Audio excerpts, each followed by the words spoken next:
Magandang buhay mga kawaw. Ngayon po ay alas 2 na. Ganito na yung crowd sa Luneta. Inulan na pero ganyan pa rin, oh, lamutak.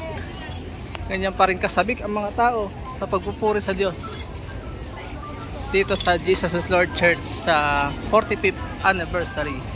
Nandito po tayo sa stage at yan, oh, pabalik tayo sa ating crowd na kinocover kanina. Titingnan natin kung gaano kadami ang crowd na doon. Alas 2 pa lang po, pero talagang siksi ka na. The 12 years and more of these channel of blessings. This year, as we celebrate our 12th anniversary with Ignite TV, let us continue to arise and shine brightly.